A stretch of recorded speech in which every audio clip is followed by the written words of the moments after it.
Today we're going to be talking about multifamily real estate investing. We are joined by Seth Ferguson, who is the host of the Multifamily Conference that's going to be happening this May 26th, 27th, and 28th. It's going to be a really exciting conference sharing a lot of knowledge. They have a great lineup with guests like Grant Cardone, Alex Rodriguez, and many others, so be sure to check it out.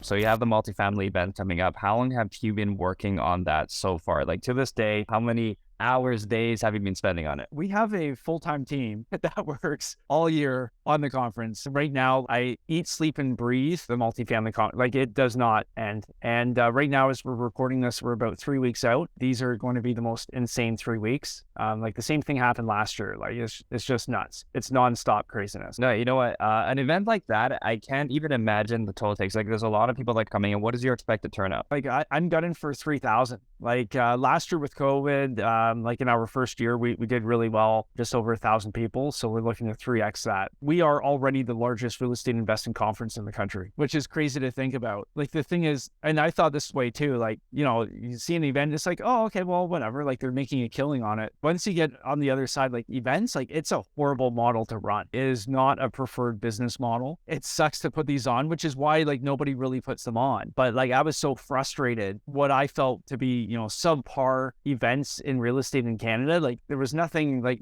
that really excited me. So I was like, you know what, like we'll just do our own and do it the way I want to do it, which is cool. Yeah. You know, lots of pressure, lots of stress, lots of money going out. We're doing something cool. Like tons of people came out last year, tons of people are coming out again this year, and everybody's really enthusiastic about it. So obviously hit something right. We're trying to expand on that for next year. How did you come up with the 3,000 people? How did you come up with that target? I just made it up. You just like 3,000. I just made it up. You know, that's the thing with lots of this stuff. Like you just like there's no model for it. In Canada, we've got some of like the membership types of programs where they run live events. There's no big like conference that's not associated with like a training program or something like that. So there's no model to go after. So we're just making this stuff up as we go. But honestly, like it's really like, would this be cool? Would this be something I'd want to go to? If it's yes, then we do it. If the answer is no, then we don't do it, which is how we built last year's event. Like basically we took out everything I hated about real estate events, and then we just kept the good stuff. Yeah, how did you land these guest speakers? So this year we've got Grant Cardone coming out. Alex Rodriguez is coming out as well. So with Grant, our conference was actually on their radar from what we did last year, which is kind of cool. Like, you know, Grant's running a big operation, and when we got in touch with them, they're like, oh yeah, like we know your conference. Yeah, 100% we want to be a part of it.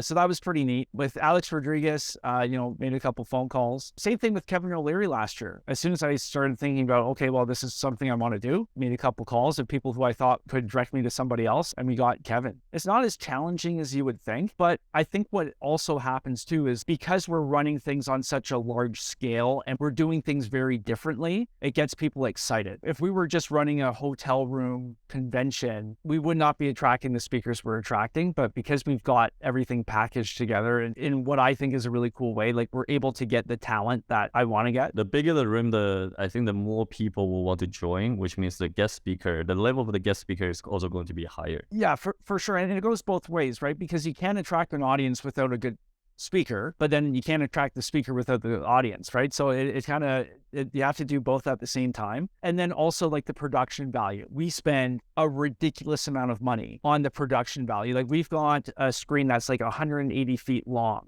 this year. Like it's going to be really, really cool. That doesn't happen for $100,000 or $200,000. It's a lot higher than that, but you need that because when you're doing your sizzle reel to center prospective speakers, like they want to see the fire in the production because that's what separates you from what 99% of everybody else is doing. We've gone to several conferences in the States. There, I feel like real estate and their events is a little bit more mature of an industry than it is here in Canada. So what you're doing is almost like pioneering something pretty new right now. It's pretty awesome, at least, you know, doing it in Canada. With that being said, I know everybody always talks about wanting to do the event and then next year they need to outdo themselves. And even as you start to improve your platform and even with getting, you know, higher and higher profile guests, I think there's going to be more and more pressure to even do better. You're 100% right. And I think a lot of the pressure is like, you put it on yourself. So like after last year, it was great. I'm like one of those people where it's like, okay, this is what I didn't like about last year. Now I have to do like, you know, 10x bigger. You know, funny enough, we got Grant coming with 10x, but like I'm that personality. It's really interesting. I've got a lot of friends in the US, like my focus in real estate is in the US. I think they do a better job at serving with quality events That's something that's really been missing in Canada. And I think, like you mentioned, the pioneer thing, and Russell Brunson always says, the ClickFunnels guy, he's like, the pioneers are always the ones with the arrows in their back because like you're first. And so hopefully I don't end up like that. But it's almost like we're introducing the consumer to a new type of product. What most people have seen in Canada is, hey, you show up for $99 for 2 days. I'm going to give this seminar in a hotel room,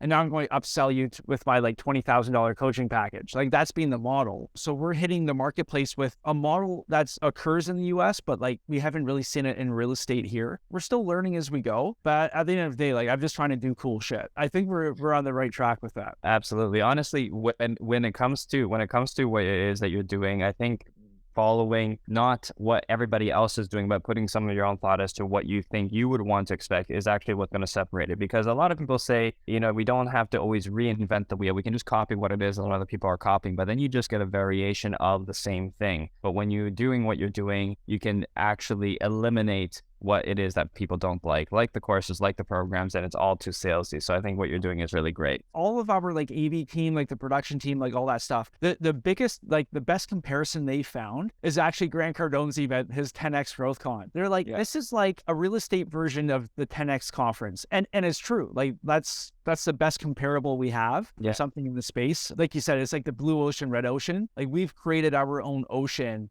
in the real estate space just because like we've basically created a whole different product line, which is cool. Absolutely. And I think, and there's a lot of interest in it, right? Because people, when it comes to a viable way to progress and grow in real estate, people look to multifamily, right? So when people are looking towards that, this type of event, should provide a lot of education. So I want to talk a little bit about that, what people can expect from the event. And I think we should start off with something even a little more fundamental, which is your view on why multifamily is, do you think it's currently the best avenue to pursue in real estate right now? So why don't we start off with that? Right now, we've got a lot of fear in the market.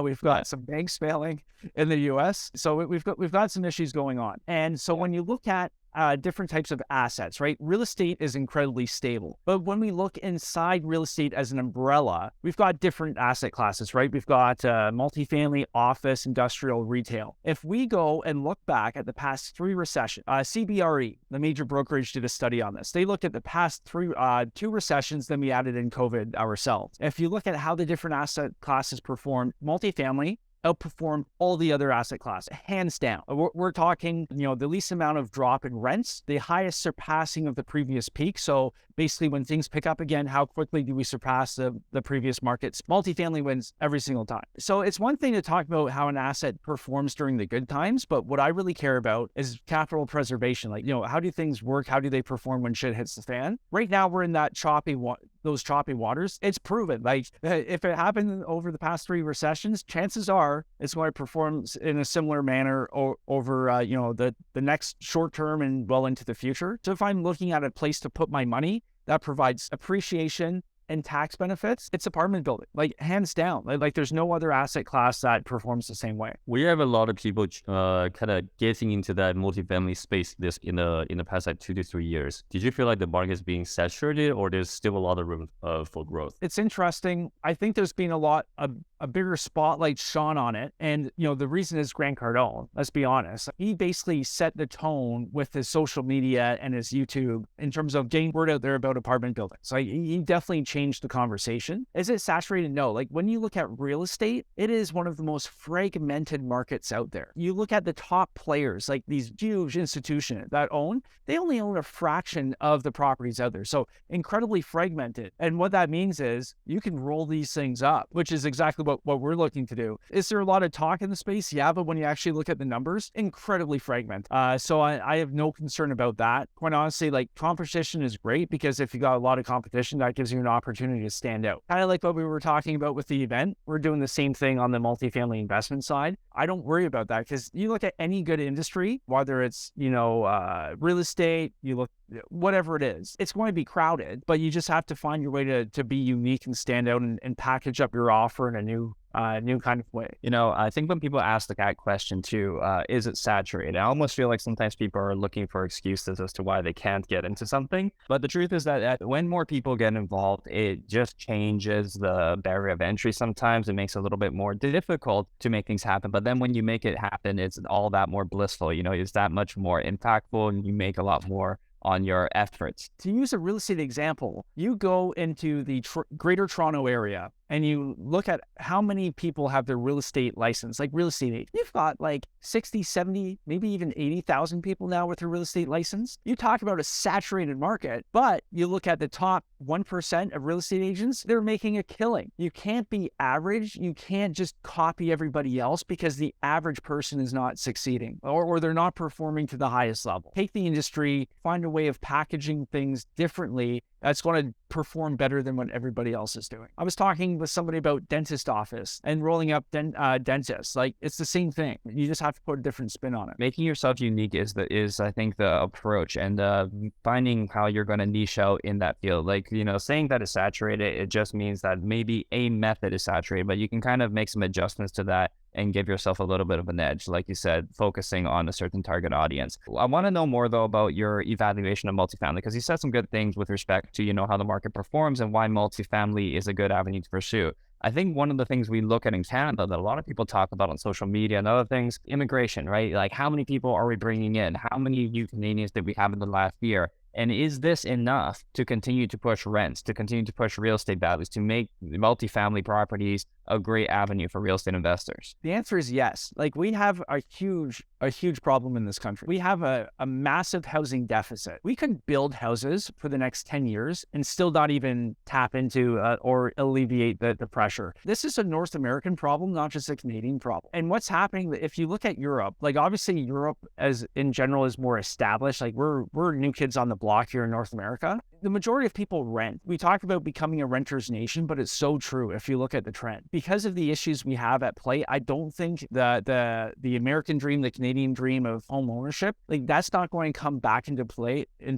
We are becoming more and more a nation of renters. And then we look at population. So just to use Canada as an example, last year we brought in 450, something like almost 500,000 new immigrants, 500,000 people. How many houses did we build? 100,000 or something like that? Yeah. So something like it's a 5x difference in terms of like the demand. So we've got insatiable demand already. Now we're just adding fuel to the fire, and that's not disappearing. Canada is quite appealing to people in other parts of the world. So yeah, people want to move here. But what that's doing is that's creating more pressure on housing. Government policy has a lot to do with it. There's a lot of red tape, which I feel can be handled a lot differently. But at the end of the day, the population issue is not going away. And for Canada to succeed in the global marketplace, we have to keep bringing in new residents. So we have to keep immigration up. We actually had a conversation on one of the web classes I run a couple of days ago. And it was the same thing. Like, if we take an institutional look at real estate, like, we're not worried about a short-term interest rate blip now, because over the next 10 years, we know the immigration and the housing crisis is just going to get worse. So that's what, if you look at, an institutional type of approach, like, that's what they're focusing on. They're looking 10, 20 years into the future. They're not worried about the next 6 months when interest rates are an issue. Like that's not really on their radar. So yeah, that's a very long-winded answer. How you decide to pivot into the U.S. investing, because it says you're very big on the U.S. investing for multifamily. What made you essentially make that move to the U.S. investing? All my single-family home investing experience was in the Greater Toronto area. And yeah, don't get me wrong, like, Ontario is great. Like, we've got Toronto, which is the epicenter, besides Vancouver, major real estate driver. Started learning about multifamily. A lot of the people who I had met and who helped me along the way, they were investing in the U.S. The U.S. is a much larger market. You even look at this from a conference perspective. If I took the conference and moved into the U.S., no joke, we would triple in size. Oh, easy. Just by being in the U.S., which is something, I have to consider moving forward. You look at the number of metros in the U.S. with a population of 1 million people or more, dwarfs the Canadian list, dwarfs it. You look at the number of investors available to raise money from. Huge. We are just a drop in the bucket compared to the U.S. International money, it goes into the U.S. Also, we have, different products available. So in Canada, if I have a pool in Ontario, my property, I can only use it a couple months of the year because it's too cold. In the U.S., depending if you go more south, you've got year-round pool access. access. It's a different style. You get some nice garden style properties, which I really like. You're dealing with different weather issues down there, but there's no snow. When we look at, issues snow and ice cause to a building, there was a condo, to tell a story, there was a condo built in Burlington, maybe 20, 25 years ago now, but they had basically copied the design that was used in the US. They didn't take into account ice and snow. So it caused some serious issues because the whole facade of the building was totally destroyed because they didn't bank on like ice forming and stuff like that for all those reasons, but mainly like the size of the market. Plus there's demand. A lot of Canadians who are interested in investing in the US, just like the rest of the world. So having a Canadian who understands the cross-border nature of things is really helpful because let's be honest, 99.9% of the material out there is geared about U.S. real estate is geared towards American citizens. Most operators, running multifamily deals, they don't know about the cross-border. They don't know how CRA plays with the IRS. So they're not really geared. So again, blue ocean, red ocean, we are creating a blue ocean because we're tailoring those types of investments just for Canadians because like we know the cross-border stuff. We know what it takes and we can make it a whole lot easier for Canadians. Very long answer, but there's a lot that goes into it. Me and Andrew, we are constantly talking about the US investing. It's actually out of our comfort zone, but this is the first year that we really looked into that. And one of the biggest indicators that we're saying is that, we haven't met anybody who invests in the US talks poorly about the US investing. Everybody talks like highly about investing, the US investing. And you look at, the way the tax code is structured in the US, it's night and day. Like the U.S. is so far ahead in terms of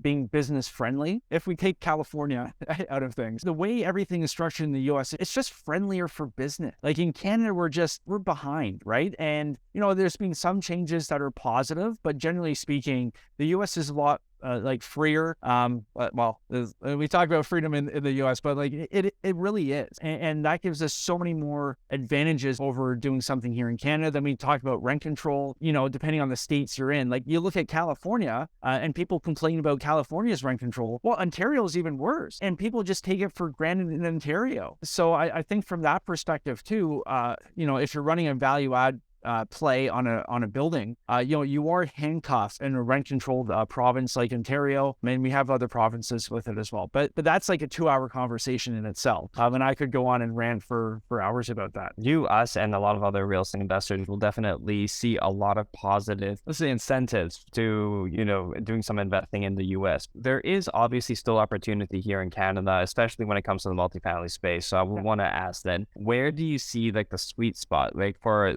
mid-tier real estate investors? Because I think there's a lot of small to mid-sized landlords who are looking to multifamily investing as an avenue to pursue. What do you think is the best position, or where do you think they should be angling? Like, where should somebody be looking at if they're considering Canadian real estate multifamily space? The truth is, like, there's opportunity in like any marketplace. Like, I've got friends crushing it in the GTA. And then some people, it doesn't fit for them. I've got some friends crushing it out east, and then other people, it doesn't fit. So I think the question somebody has to ask themselves is, okay, like, what kind of portfolio am I trying to build? What's important to me? Like, what are my key markers, like my KPIs I want to hit? And then you work backwards from there. A market, we were talking about Florida, like we could be talking about Alberta. Well, that might be great for one person, but it might not fit the criteria somebody else had. Yeah, it's one thing to talk about markets. Yeah, is there lots of opportunity more out west? Yeah. Is Alberta friendlier for landlords? Yeah. Is it seeing a turnaround? Yes. But same thing with, I have a friend who was shopping for apartments in Halifax, some buildings in and around the city. It really depends. Like, you have to work backwards. And what's your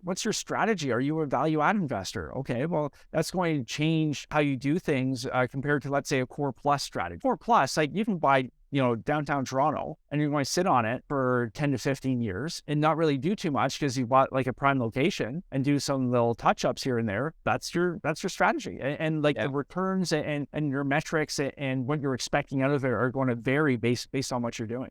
I know that's a bit of a weasel answer, but it's true. No, by the way, I understand, because it often does depend, and that's the honest truth. So I think if I want to be more specific about the example, because I think as it pertains to our audience, especially, a lot of people will get into multifamily and they think, okay, multifamily properties, if you can get in them the right way, you can turn them into cash flow properties, right? And the further away from Toronto you go, for example, the more likely you are to have cash flow properties, unless, let's say, you're buying in a price point that is well outside most people's financial thresholds. Like, you're starting to approach like the $3, $4, $5 million apartment buildings of whatever size, right? If somebody wants to cash flow and they want to stay in Ontario, events in Ontario, is going to be a lot of people from Ontario. What would you look at yourself if like there's anything that's peaking? This question is basically why I started the conference. I was always doing like the smaller residential stuff. I didn't allow myself to think like bigger and outside the typical box most people put themselves in. Let's face it, like economies of scale work in your favor, like as you go up in size. So if you're looking at $3 million property, why not look at a 6 million or a 9 million or 12? Like what's stopping you? Because when you actually break it down, $3 million deal and a $20 million deal, it's the same amount of work, the same amount of stress. You're just doing things differently. A friend of mine, like he always says, like the bigger deals are easier. And he's like way ahead of me. Like he's looking at 500 unit deals at a time and like portfolio sales of like 1,500 unit, like insane stuff. He's like, I would much rather do this than buy a 150 unit apartment building because it's easier. So I think like the answer to that, yeah, if you're looking for cash flow, go up in scale. Like that's number one. How you're going to structure the deal will be different. You probably won't do it on your own, but you're much better off like partnering with 2 other people to get it done than like doing a small deal for sure. Your financing is going to be better. Your cash flow is going to be better. Your management is going to be better. The terms you get are going to be better. Everything improves. Management is going to be better. The other thing I would say too, in terms of, yeah, cash flow, but you have to look at the deal as a whole, right? So what are the metrics? Like most people look at IRR, internal rate of return. If I'm looking at the deal, like, and I'm doing a value add play, well, I'm more concerned about the bump I can make in the property and how I can elevate the property, not necessarily the cash flow in the first year or two, because I'm implementing my value add plan. So if I can buy an underperforming asset and work the 2 levers, right? You've got physical improvements and operational improvements. If I can make that work, like the cash flow is irrelevant at that time. Now, obviously, once you roll over, once you're done, that becomes very important. But if you can create value in that deal, it doesn't really matter, right? It's kind of like lots of new investors often talk about cap rate. They focus on cap rate. You talk with a professional investor, they don't really give a shit about the cap rate. Just different ways of thinking of it. I certainly went through that learning curve and that, bursting out through the box and opening your eyes. And that's kind of why I'm started this conference, to show other people, hey, like we talk ourselves into this box and this way of thinking because we just don't know what else is out there. It's like looking through the telescope and only seeing a small fraction of like the night sky, but there's a whole sky out there that we just don't know about. And that's kind of what I'm looking to do with the Multifamily Conference. What can people expect from the conference exactly from like day one to, was it a 2-day conference, right?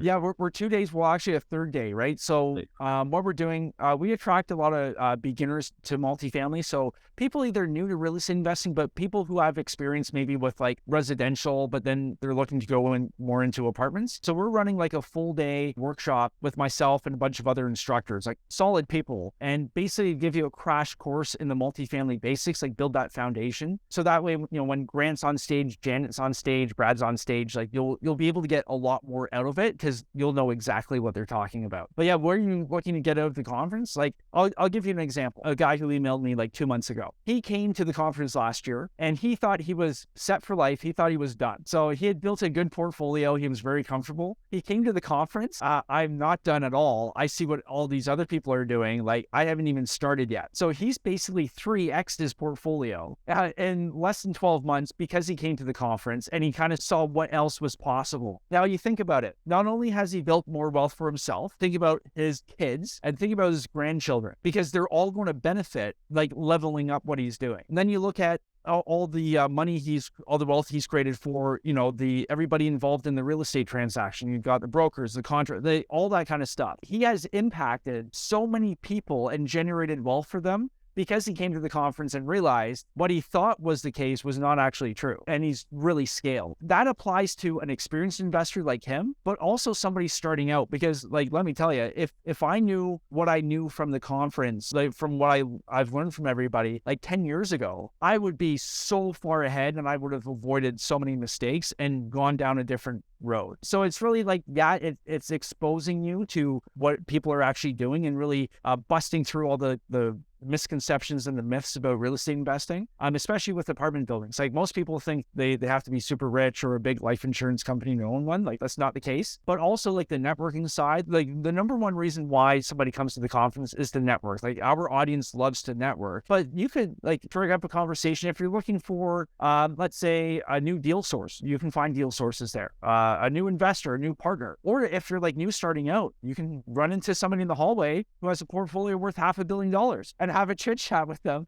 and ask them questions. And like, that's the type of thing that really gets me excited. There's so much that comes out of the conference. It's the networking, the connections, but also opening your eyes and actually learning from the speed. Like Grant Cardone has like $4.5 billion, almost $5 billion worth of apartments right now. Anybody can learn from him, unless you're operating like at a $10 billion level. Like anybody can learn about what he's doing. So if you're looking to raise money for the first time, you can learn from Grant because he set a record for crowdfunding through YouTube. If you're looking to scale up and get into your first building, you can learn from Janet. Janet popped out a baby, did her first 30-unit building in Arizona, and then had over 1,000 units within a year. It's doable. Like you just have to learn their frameworks and how they tackled it because it's already been done. You just have to copy what they're doing. Those are some of the things that get me excited about the conference. It can actually help a lot of people. By the way, I love what you said because the interesting we love going to different conferences because someone like you already put 3,000 people into one room, 3,000 committed people into one room. There's no reason why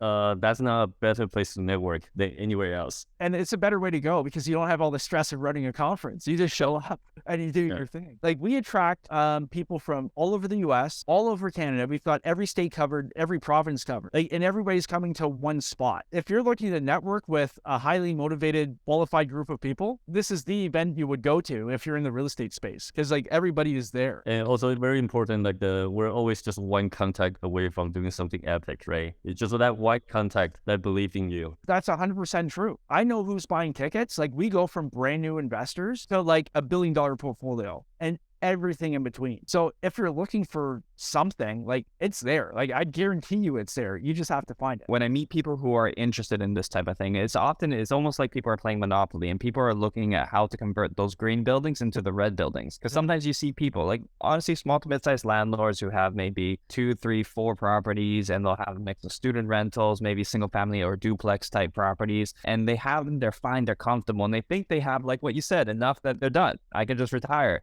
But then they have kids, they have grandkids, and then, everything becomes more expensive. They realize what they've amassed might actually not be enough for them, their kids, to retire and all that stuff, like what they had envisioned. So now they need to pivot and adjust. I find it's interesting. I think people can definitely go to this and, as you said, network with people who are able to show them the roadmap to be able to convert some of these green properties into red properties and start to scale up, because it is like a completely different mindset when it comes to real estate investing, buying your single family duplexes versus buying purpose geared rentals. And the crazy thing is, and this is like, I was thinking this way too, most people when they think of real estate investing, they're like, oh, I'll just start off buying a house. Why do we think that way? Well, because it's familiar. Most people live in a regular house. Like most people live in a house, most people own a house, that kind of thing. Have you ever asked yourself, doesn't somebody start with an apartment building?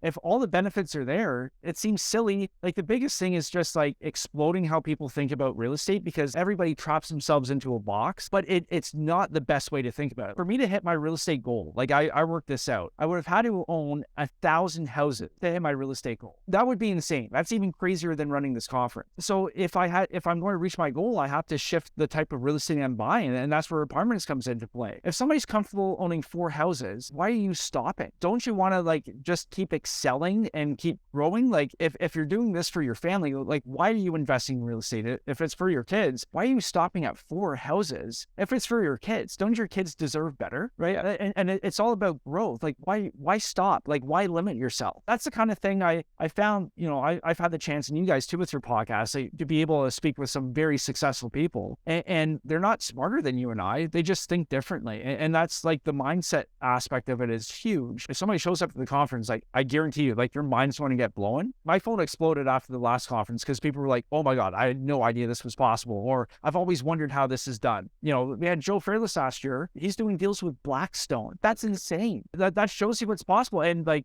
great guy, like awesome guy, but he's not a rocket scientist. He just thinks differently. Like that's all it is. And that's something, and the way you think like anybody can change the way you think. That's the easiest shift somebody can make in terms of like leveling up what they're doing. I think that your type touching on something that I think is the biggest roadblock I think a lot of people face, which I'm assuming you guys are going to talk about at the conference, is how to partner and raise capital to do bigger projects, right? I feel, at least when I'm talking to people, that when people are wondering, oh, how do I buy a multifamily property? You tell them that you have to work with other people's money.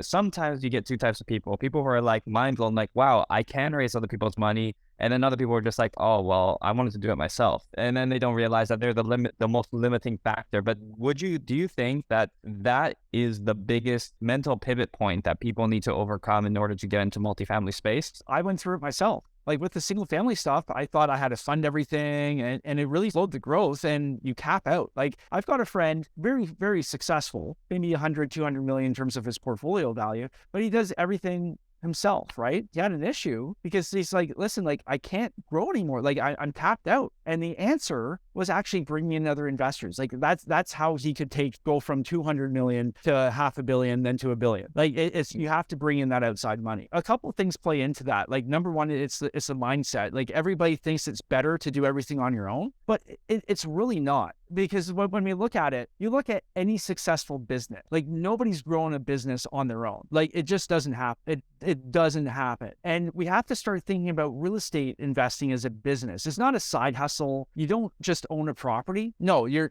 running a business. And what does a business need? Well, it needs capital. It needs startup capital. Either you can do it yourself or you can raise it from somebody else, but you're treating it as a business. That's how you're going to be successful. If you want to own like 1 or 2 properties, that's great. Run it as a side hustle. You go over, you collect the checks, whatever. But if you're actually looking to make a difference in your life, your family's life, and other people's lives, like you have to treat it as a business from day one. So yeah, 100%. People get scared about raising capital, but I think a lot of that comes from the unknown and never having gone through the process, and also a lack of confidence in themselves. This is why we're running the conference, right? Like we've got people on stage who've raised billions of dollars. Janet, like they raise $1 billion a year and they place it. So, if Janet could pop out a baby and do all this stuff, like somebody else can do it too. You have to know the system, the process, the way to think about it. And that's what most people lack, because I promise you, if I would have known how to raise capital 10 years ago, I would have started 10 years ago. I was thinking like most people think, and I was scared to do it because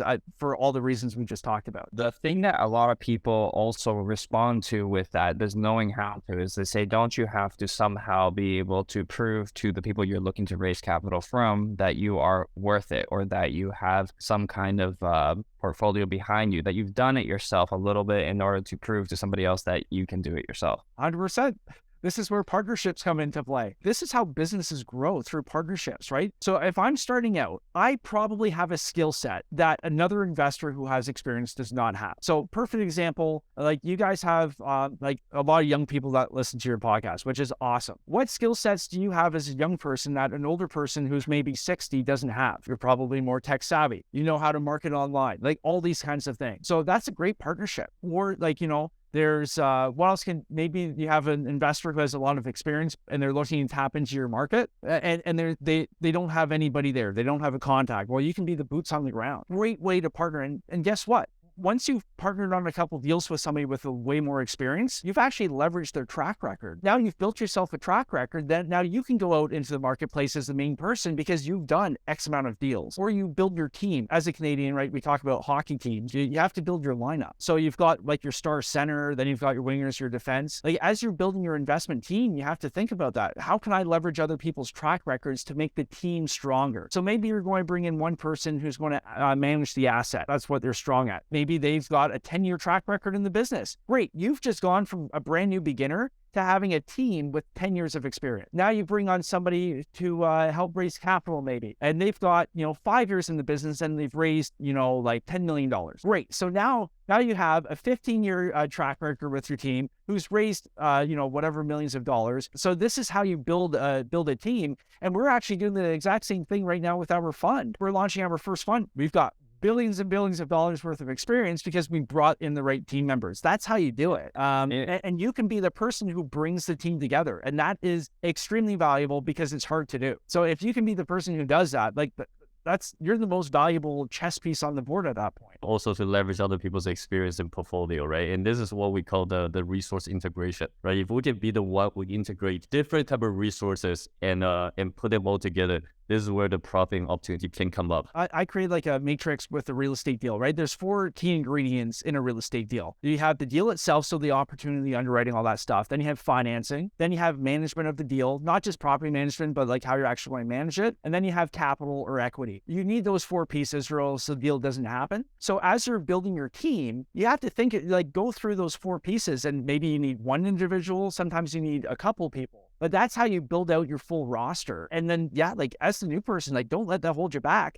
Take it from somebody like me. I had 0 conference experience. I knew nothing about running events, but I put it together. I just brought in people who knew what they were doing, but I still managed it. And I'm the person who created the opportunity. So you can do the same thing with your next real estate deal. As it pertains to multifamily, I think this is pretty much the reason why if you're going to do a $3 million building, it's no reason why you wouldn't do a $6 million building if you're able to find the investor, because at the point you're raising capital for $3 million, what's the difference raising capital for $6 million? A few more conversations, garner a little bit more faith and make a few more connections. You'll be able to do the bigger project, which, should be more profitable, correct? 100%. Plus, you're going to attract better partners too. Like an experienced person won't want to do a $3 million deal. Same thing with the conference, how we made it exciting. If you've got a great deal and like it's on a decent scale, it gets people excited and they want to be a part of it. We're buying real estate, we're investing, but we're also selling it, right? So we have to have that sizzle, that sex appeal, and get people excited about the opportunity. So yeah, it's all how you package it up. That is actually a very good point. I never realized this until I started talking to certain investors, certain higher profile people, realizing exactly how much the sex appeal matters. And this came from sometimes switching from practical to sexy, right? Because sometimes you can find properties, for example, multifamily properties that look really great on paper, but there are a certain class of investors who have money that they want to spend, but they actually want to invest onto a project that they can be proud of. They can show their friends and say, yeah, I'm investing in this. And they don't necessarily want to do something where they show their friends and they look at this project, their friends are like, oh, you're part of that. And then the guy's like, well, it does make money.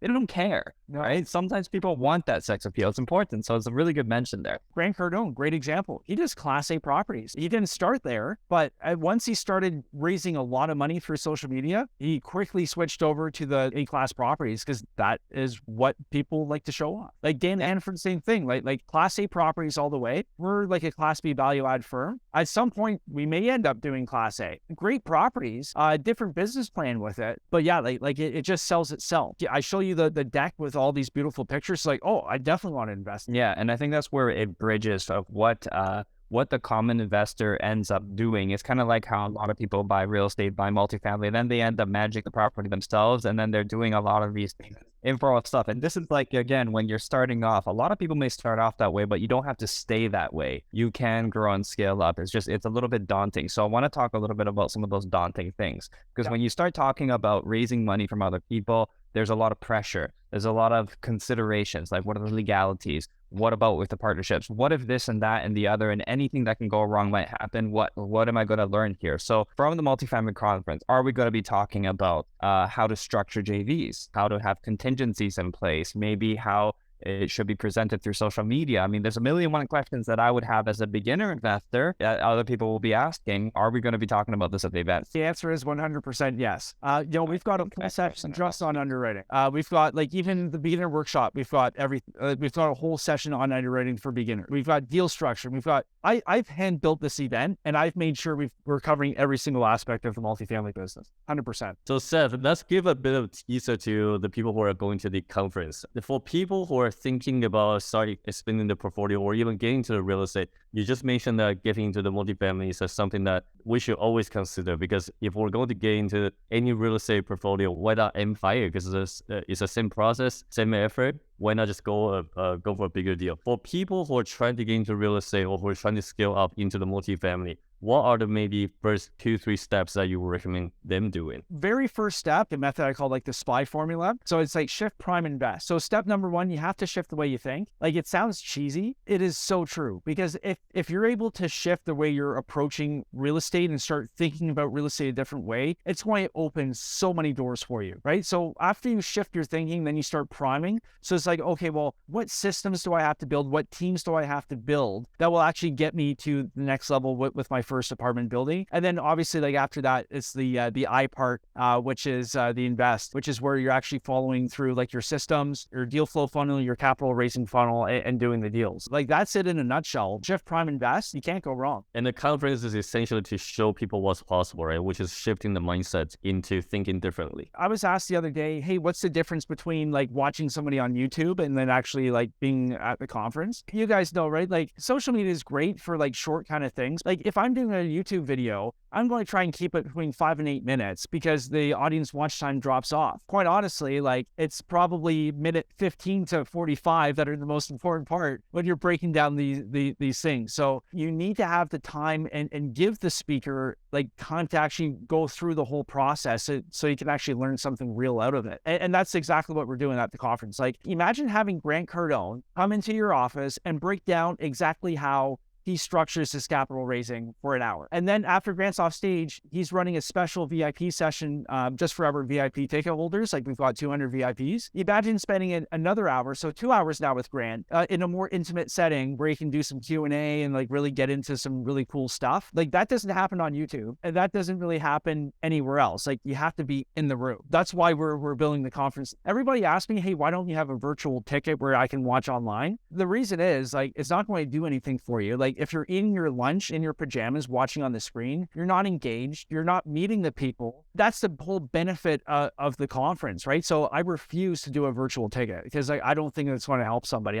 You need to show up in person. Yeah, no, there is definitely something that gets lost when you do things virtually and when you're not in person to actually like meet people, have long engaging conversations, and you can tell a lot more about a person when you're meeting them in person. The learning is also going to be just way better. I think there's a lot of indicators that will tell us that. So I think it's definitely a good move. This is what I would be wondering. If somebody goes to the event, their mindset is shifted. You know, they're now like, okay, I want to start expanding. I want to grow differently. I don't want to keep doing what I've already been doing. And I have, let's say, 4 properties, because a lot of people who are interested in growing in this, you know, that's often where they might find themselves is 2, 3, 4 properties. It's like, okay, I want to grow faster. I want to shift. What do you think about the market conditions right now in terms of opportunity? Is this a time where I should maybe sell 4 of my greenhouses, sell a couple of my duplexes, and maybe figure out how to do it? Or should I just keep all that and just go straight into capital raising, talk to other people, raise capital, buy multifamily? Like, what do you think is like a recommended progression for this right now? It's like, I've got a friend right now who's selling her entire residential portfolio because that gets her to the next level. I also have friends who kept some of their single family home stuff and then they switched over to apartments, and they'll give one to their kid, like when they get older, or they'll sell it. Their money's not being generated like from it, but like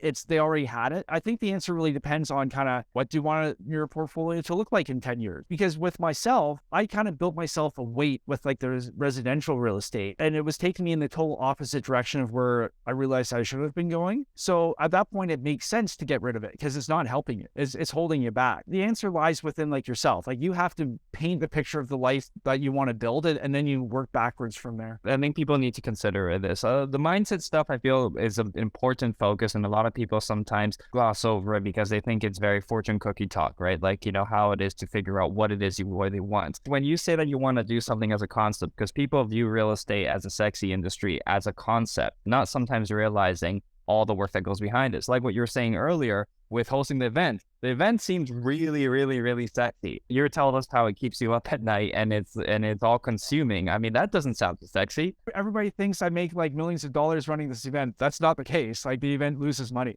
Like that's like people thinking with like real estate. It's like, oh, it's so easy. Like you can do it. That's not the case at all. And talking about mindset. So like I run a course where I take people from like being brand new in apartments, and then I work them all the way through to getting their first apartment deal done. We build, I call it your decade vision. So like, what's your life like in a decade? That's the hardest part of the course, because we ask some very like deep, like hard questions. You know, people will keep revising that and revising that. That is the foundation of everything you will end up doing from there. So like you said, it's kind of like fortune cookie and stuff, but it's true, because like if I'm going on a road trip from like Florida to Seattle, I need a map of some sort, or else I'm going to end up in Vegas partying. You have to have that map, and that's where you need your end destination in mind, so you actually know where you're going. Because like with me, when I first started investing, I was just doing whatever, and it hurt me. Like it literally set me back. It's so important to know exactly what you're building towards, and you can change it along the way, but at least now you have like KPIs you can use to assess your progress and how close you are to your goal and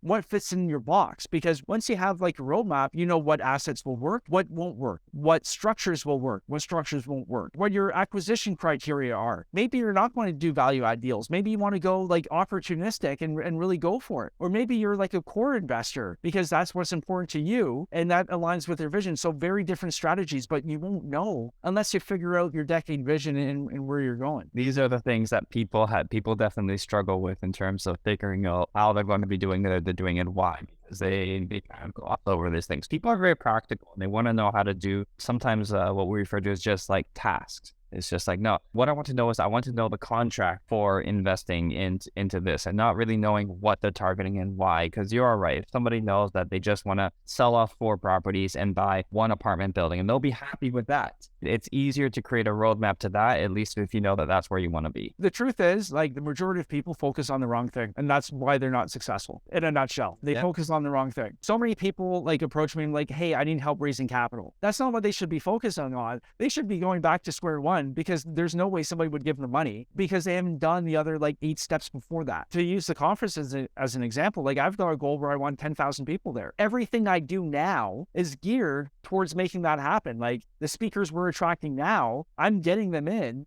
because that's going to get the event to the next level there. Like, so everything has to be worked backwards. So yeah, 100%. I think we've already covered a lot of things in terms of what value people can find from your events. So we are obviously recommending anybody who wants to grow and scale in real estate through multifamily to be checking out this event. If anybody wants to sign up or check you out, what's the best way for them to connect? For the conference is go to multifamilyconference.ca. You guys have a discount code too.